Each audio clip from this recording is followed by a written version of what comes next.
Aceh Explore menampilkan halaqah dari Masjid Raya Baitur Rahman Banda Aceh. Subscribe, komen, like, dan share.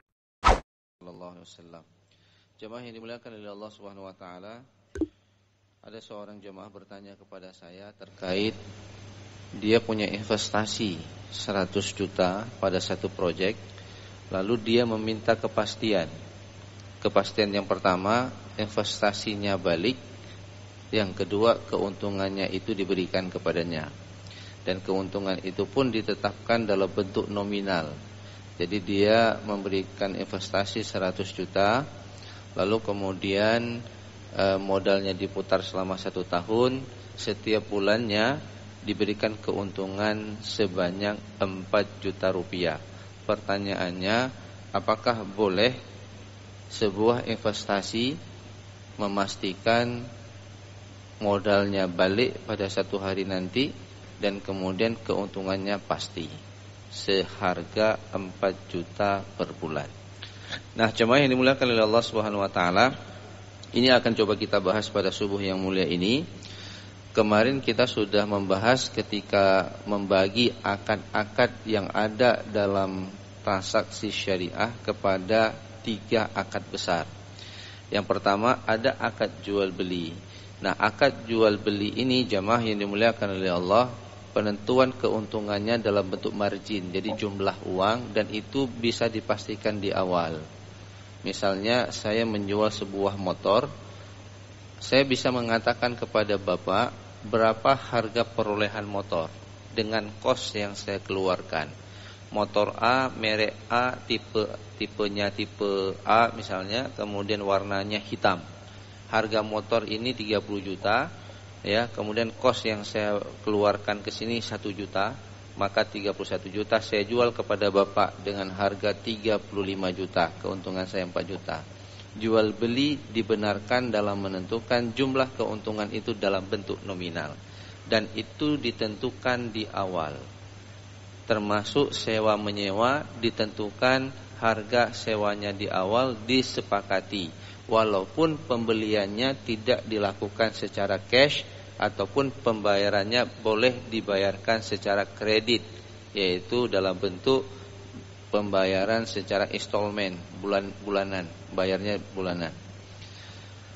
Yang kedua, jemaah yang dimuliakan oleh Allah Subhanahu wa taala, akad yang sifatnya kerjasama seperti investasi.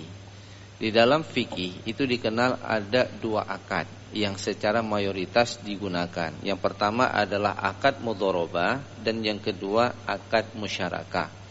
Akad mudharabah dan akad musyarakah adalah akad kerjasama di mana sesama pemilik modal.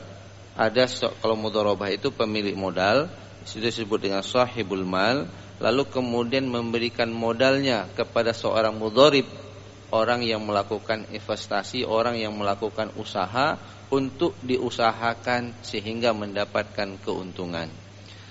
Penentuan keuntungannya tidak boleh dalam bentuk margin ataupun dalam penentuan bentuk nominal uang.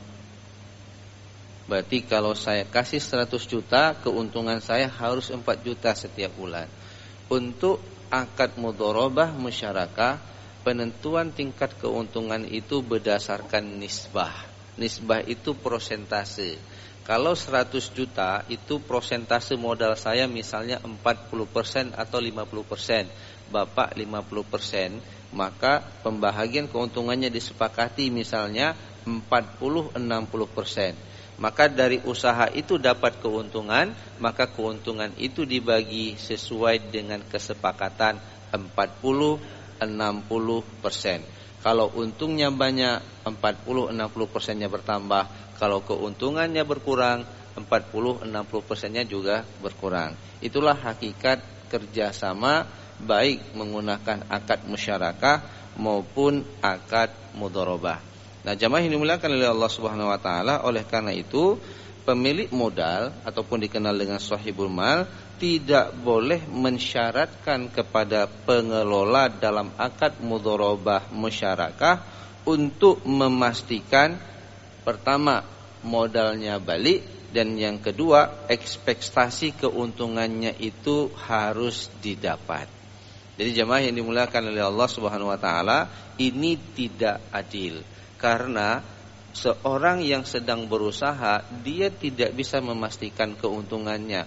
Apakah bulan depan dia untung ataupun tidak. Maka dalam akad mudharabah musyarakah dikenal dengan istilah profit and loss sharing. Kalau untung sama untung, kalau rugi sama rugi, sesuai dengan porsi modal masing-masing. Apa landasannya? Hadis Rasulullah sallallahu alaihi wasallam, an Aisyah anna rajulan ishtara 'abdan fastaghallahu thumma wajada bihi 'aiban faraddahu faqala ya Rasulullah innahu qad istaghalla ghulami faqala Rasulullah sallallahu alaihi wasallam al-kharaj bil-dhaman. Dari Aisyah bahwa seorang laki-laki membeli seorang budak dan dia sudah memanfaatkan budak tersebut. Summa wajada bihi aiban. Kemudian laki-laki ini mendapatkan jemaah yang dimuliakan oleh Allah, ada aib pada budak tersebut setelah dia memakainya. Faraddahu, lalu dikembalikan balik. Nah, jemaah yang dimuliakan oleh Allah, faqala Rasulullah, lalu dia melapor kepada Rasulullah, ini pemilik budak ini karena sudah dikembalikan budaknya, dia melapor kepada Rasulullah bahwa sesungguhnya laki-laki itu sudah membeli budakku dan dia sudah menggunakannya.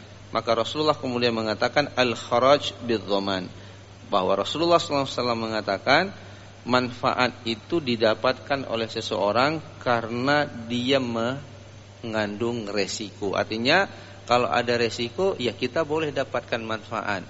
Kalau ada resiko, berarti kita bisa rugi. Maka apabila sesuatu yang tidak pasti karena ada resiko, lalu kita minta jaminan, maka itu tidak dibenarkan. Nah, maka jemaah yang dimuliakan oleh Allah Subhanahu wa taala, di dalam hadis yang lain riwayat Abu Dawud dikatakan wala ribhun ma la yu'man. Tidak boleh mengambil keuntungan atas objek yang tidak dijamin. Nah, jemaah yang dimuliakan oleh Allah Subhanahu wa taala, jadi dalam akad mudharabah, dalam akad musyarakah, meminta jaminan dari keuntungan dan meminta jaminan untuk baliknya modal itu tidak dibenarkan, karena jaminan yang diberikan jemaah yang dimuliakan oleh Allah Subhanahu wa taala itu tidak bisa dipastikan dalam sebuah investasi yang dilakukan. Misalnya di dalam standar yang dikeluarkan oleh International AOIV ini dikatakan begini, la yazuzu ayyastarita dhamanan ayyusyarikin li ra'si malin syarikin akhar li anna syirkah mabniyatun 'alal amanah. Tidak dibenarkan seorang syarik sahibul mal, dia yang memberikan modal, meminta pertanggungjawaban terhadap modal syarik yang lain. Karena akad syirkah ini, akad musyarakah, didasarkan pada prinsip amanah. Jadi karena dia adalah amanah, maka kita tidak boleh menjamin, karena dia sifatnya adalah kepercayaan. Saya akan percaya, saya tempatkan modal saya kepada Anda karena saya percaya kepada Anda. Maka jemaah yang dimuliakan oleh Allah Subhanahu wa taala, karena saya percaya, saya tidak perlu meminta jaminan kepada apa dan di mana saya menempatkan dana saya. Jemaah yang dimuliakan oleh Allah Subhanahu wa taala, dalam kitab Al-Um, Imam Syafi'i mengatakan la yaghlaqu rahnu min sahibihi alladhi rahanahu lahu ghummuhu wa alayhi ghummuhu. Tidak terlepas kepemilikan barang dari seorang pemilik yang menggadaikannya. Jadi saya misalnya menggadaikan barang saya untuk jaminan daripada investasi. Pertanyaannya, barang gadai itu milik siapa? Kan milik saya. Bukan milik di mana saya memberikan gadai. Maka manfaat itu tidak boleh diambil sama orang yang menerima gadai. Jadi jemaah yang dimuliakan oleh Allah, siapa yang memperoleh manfaat itu tetap yang mempunyai barang tersebut dan dialah yang menanggung resiko. Kemarin kita ada membahas tentang rohan, gadai. Jemaah yang dimuliakan oleh Allah, gadai ini bisa dimasukkan dalam kategori jaminan ketika akad utamanya gadai itu bukan akad gadai, tapi akad utamanya itu adalah hutang piutang. Berbeda dengan akad mudharabah. Kalau akad mudharabah saya menempatkan dana karena saya percaya. Maka kalau saya dimintakan jaminan, maka secara fikihnya Anda tidak percaya kepada saya. Tapi kalau hutang piutang, saya ingin memastikan bahwa kalau saya kasih uang sama Bapak punya kemampuan untuk membayar. Kalau kemudian Bapak tidak sanggup membayar, maka ada barang jaminan yang saya pegang. Kalau barang jaminan ini kemudian Bapak tidak bayar, maka jaminan ini akan saya jual untuk menutupi hutang Bapak.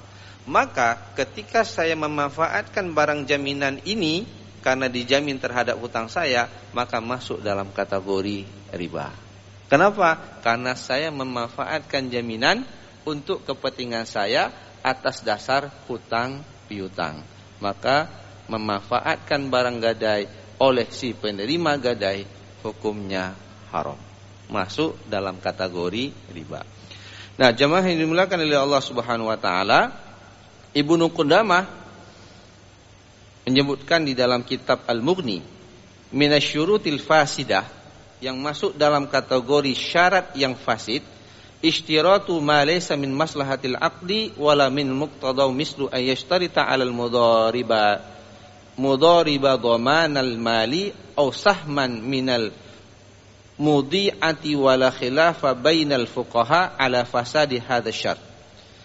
Ibnu Qudamah mengatakan bahwa yang termasuk syarat yang fasid yaitu mensyaratkan hal yang bukan termasuk dalam maslahat akad. Nah, jemaah yang dimuliakan oleh Allah Subhanahu wa taala, seperti mensyaratkan kepada pengelola untuk menjamin modal dan bahagian dari tingkat keuntungan yang diinginkan. Ini masuk syarat fasad.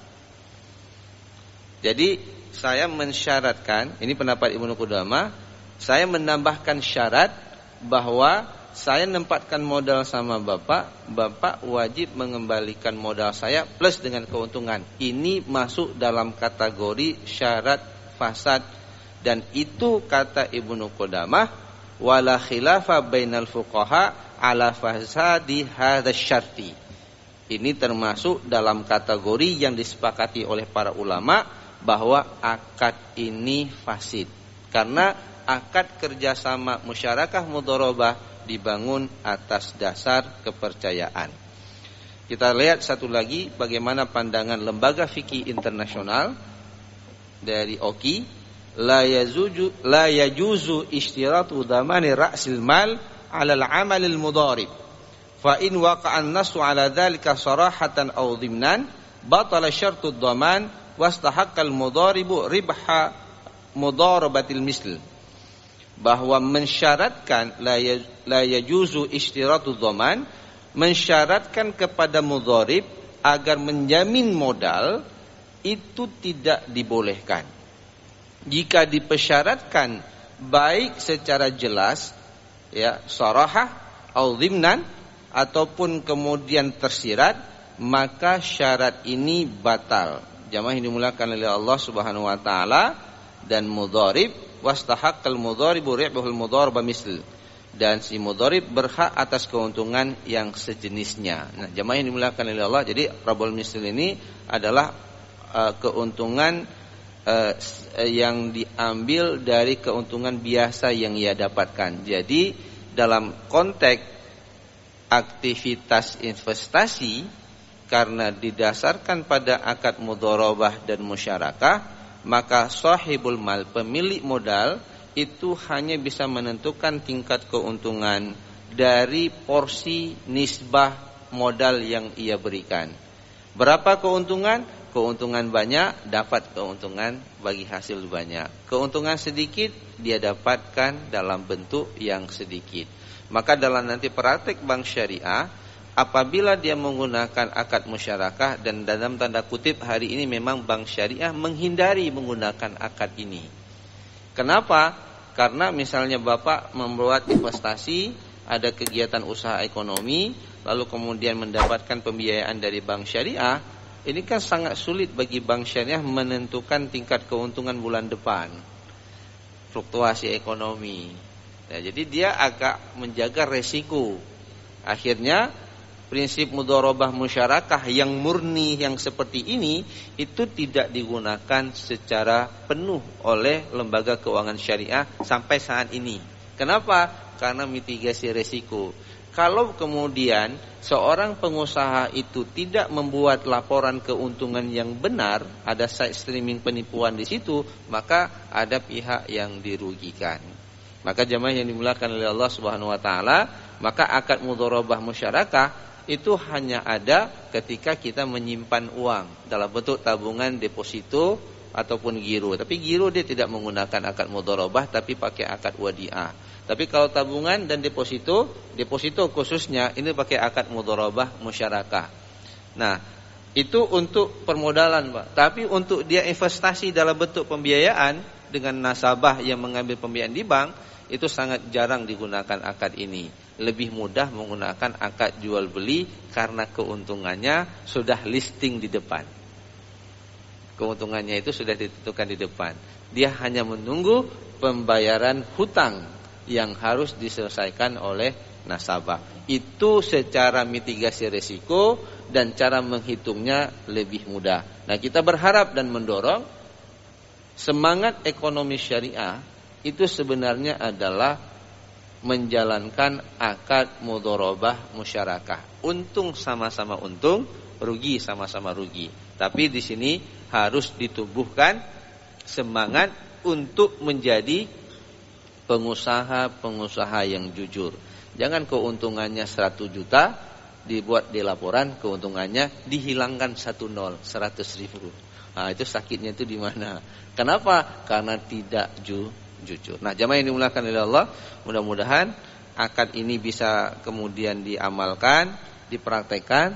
Tapi ini yang dilakukan sebenarnya oleh Rasulullah ketika pertama sekali Rasulullah bertransaksi dengan Khadijah. Khadijah menitipkan modalnya kepada Muhammad, Muhammad berusaha, keuntungannya dibagikan oleh Nabi Muhammad, modalnya dikembalikan. Berapa keuntungan, berapa yang dapat. Makin besar keuntungan, makin besar dapat. Makin sedikit keuntungan, makin sedikit kita dapat.